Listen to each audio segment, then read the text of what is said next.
What's up, guys? We're back at it again with another video, and today is chest day, but we're gonna be aiming for that upper chest. So I think the big thing that's going on with training right now is just the difference in, I guess, that mentality. Because, usually I'm thinking like, okay, how can I get my chest to be as big as possible? And I've been doing that for 2 years. But now that, I'm going into the show, now I guess the mindset for me is just really making sure I'm getting amazing pumps during my workout. But not just that, but like, for example, with this movement, what I really, really try to picture is that stretch. Because the more that you stretch out those muscles, the more that those muscles tear, for one. But also, I feel like I can feel everything tear apart. And I feel like that's where, for me, I can get a very great, amazing vascular pump where you can see veins and everything. And so then when I push, I'm envisioning the lines in my chest that I've had before.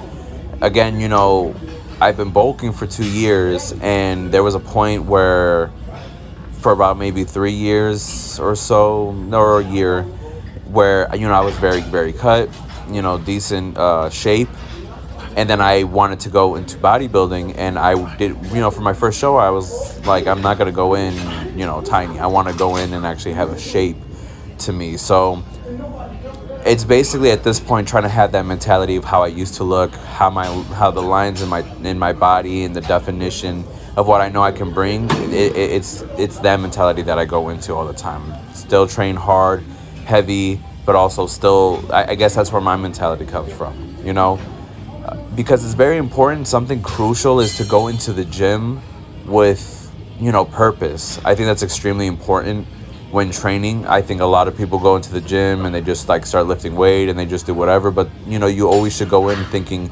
what am I going to do? Why am I doing this exercise? How is this going to benefit what I'm trying to do? If you're trying to get a big chest, cut chest, there's things that you guys should take into account, and you guys should think, okay, why am I doing this? You guys don't want to just go into the gym willy-nilly. But this is when we're going to go ahead and get started with the workout or explanation. So if you guys have been paying attention, one of the most important things about any of these chest exercises that I always do is the stretch. That is the most crucial thing to me in my chest training, because I feel like as long as I can get a stretch in my chest, then it makes it 10 times more easier for me to go ahead and squeeze or contract it. Because then where that stretch is, when you go up from that point, that muscle will automatically just work for you.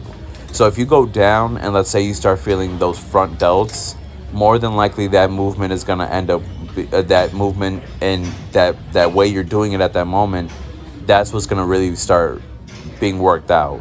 Now, that's not to say that you won't get a shoulder pump or a tricep pump, but when you're doing exercises for specific muscles, those muscles should be the only thing you're really trying to focus on, what you should be really feeling.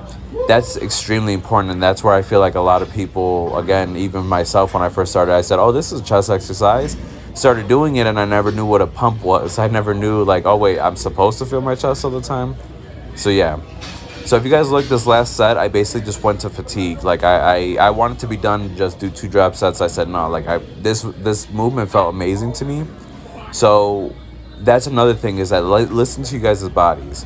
You guys never want to leave workouts with, or even exercises, sets, you guys don't ever want to leave them where there's still a lot more in the tank. You want that when you're done with that movement, you're like, there's nothing else I need from that movement. You don't want to think like, okay, I could have done 2 more sets or 3 more sets.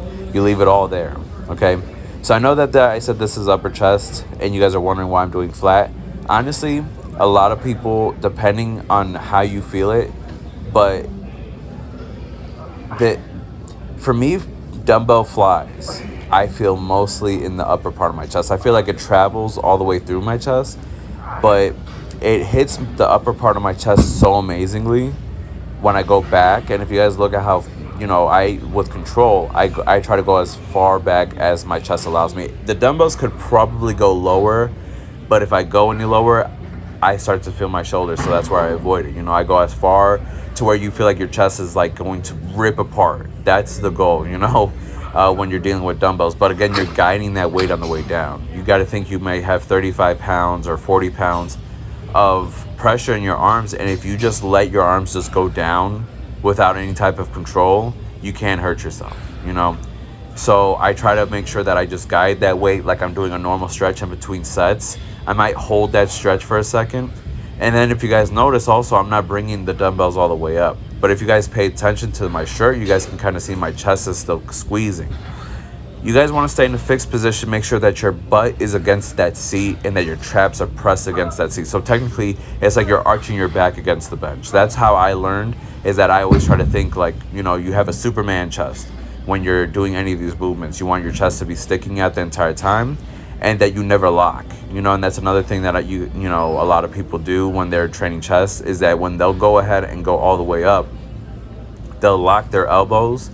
And the reason why I don't like that is because I feel like I'm not trapping that tension enough. I will go up as much as I can and get the squeeze as much as I can, then go down from there, because in doing that, you're keeping a consistent amount of tension in that muscle, and thus you're destroying it, you know, as much as possible. Hence why I know a lot of people probably will talk about how I bench, but that's the reason why I bench press the way that I do. So never do I do benching at Planet, especially with this kind of Smith machine, but for some reason it actually felt good today. The reason why I don't like this Smith machine is, if you guys look, it's angled, and I like a straight up and down feeling. That's how I love to feel it. I prefer to have absolute control over the stretch and contraction in my chest when I'm benching in any kind of way, just because obviously, you know, there's all those you know, I don't want that the bench press hurts me in any kind of way or anything like that. I prefer to have absolute control of that. Hence why you guys really don't see me lift amazing amount of weight, because it's really not necessary at the end of the day. A lot of people don't understand that, especially with bench pressing. You look at the strongest men on the planet and their chests aren't as big as bodybuilders' chests, if you guys really put them together. So that's something that you guys need to keep in mind. Of course you want to be strong, but what's more important, feeling your chest throughout the entire movement, or making the weight go up from point A to point B? Now that all depends on your goals. If you want to be strong, go ahead and go for it. You know, I can't tell you anything. But, you know, when you're bodybuilding, that's something completely different. You have to make that weight work the best to your ability with, you know, even lightweight. Kai Green said, if you cannot get a pump without any weight, then don't pick up the weight. And that made a lot of sense to me. So if you guys look, I make sure that I make that the weight go, you know, as low as I can. I try to aim, you know, before I would always try to put the bar like right next to my shoulders, you know, up there. No, you can switch it up however you want to. I encourage that you guys do, that you guys bring, when you guys bring down the bench, the barbell, that it goes to, that you feel the stretch in your chest. So wherever you need to angle yourself for that, go ahead and do it. That's really important, because I know, like, I would watch Arnold and Lou Ferrigno. They would have the bar so high, like right next to their chins, and they had amazing chest. So I said, oh, that's what I have to do. And I realized I couldn't do that. I couldn't feel my chest the way that I wanted to. So it is very important that you do adjust yourself accordingly. Now for this last set, now, you know, this is a lot of weight for me, especially for an incline. But I asked my friend at the gym if he could spot me. I was like, you know, I can control myself on the way down, but I am going to need you on, you know, on the way up. Now, if you guys pay attention, my body stays exactly in the same spot. When you're being spotted, you know, you have somebody there, especially on a Smith machine, very, very beneficial for that. But if you have somebody who knows how to spot, the important thing about this movement, especially when it gets heavy, is that your job is just to stay in that position and make sure that you're still trying to squeeze your chest as much as possible. It does get, like, you know, of course it sucks due to the fact that, you know, it's heavyweight, but if you try to move yourself in a crazy way because you're fearful of that weight, then you will hurt yourself. But something that I did, if you guys paid attention when I was doing these movements, is that honestly my chest was just on fire. This was a very different kind of feeling compared to just free weight barbell. But, like, honestly, it felt amazing. I absolutely loved it. So right after that, go into some cable flies. I think we do cable flies every single time I put up a chest video.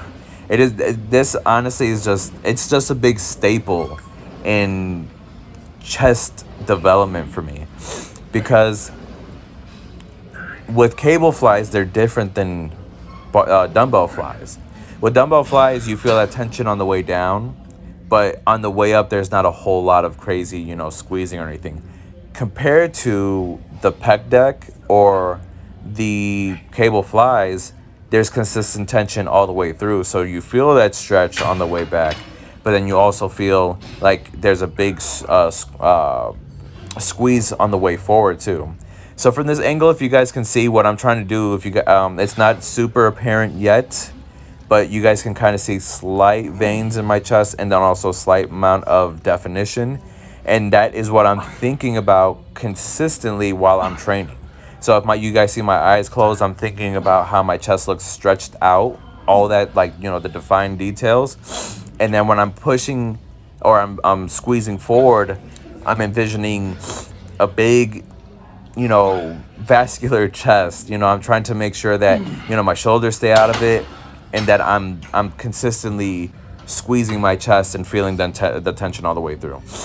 You guys make sure that you guys do some weight that you guys can feel everything with. I know a lot of people, again, want to go heavy with weight, but with cable flies, especially when you're in, like, kind of by the end of the workout, feeling beats weight. You can go ahead and try to lift some crazy amount of weight, but at the end of the day, did you feel your chest the entire way through? When you get done, do you still have a chest pump? It is very important that you guys keep the pump consistent throughout your workouts, because the pump, that's when blood is flowing through your muscles. The more blood that's pumped into those muscles, the more that there's actual development going on. So don't be afraid to, like, just deal with lightweight. Heavyweight will come, but do keep in mind that the pump is more important than just lifting very, very heavy, especially when you're doing it with good form. That's extremely important. So the last one was just for the lower half. Again, since this is an upper chest day, when you hit the bottom part of your chest, you are working the upper part. And I kind of like to think of that movement just as, if I was doing dips, okay? By the end of this, I was just hitting some triceps, just trying to, get a little bit of blood in there. I had worked them out earlier this week. I try to work out my triceps or my arms and shoulders at least 3 times a week. But right now, that's pretty much it, guys. I hope you guys enjoyed this workout. Let me know what you guys want to see more of, what you guys want to see less of. This week, you guys will see that I'll have, like, a different video of how my body looks up to this point. And just so you guys know, we're only about 8 weeks out, from my first show. Hopefully I can bring in an amazing package. Honestly, I didn't, there's been some ups and downs with this diet. I've been consistent, but it turns out that, there was some miscommunication or information.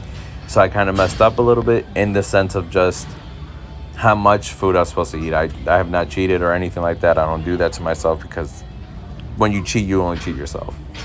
But hopefully you guys can see the difference, and you guys just let me know what you guys want to see more of. Until then, you guys stay safe, and I'll see you guys next week.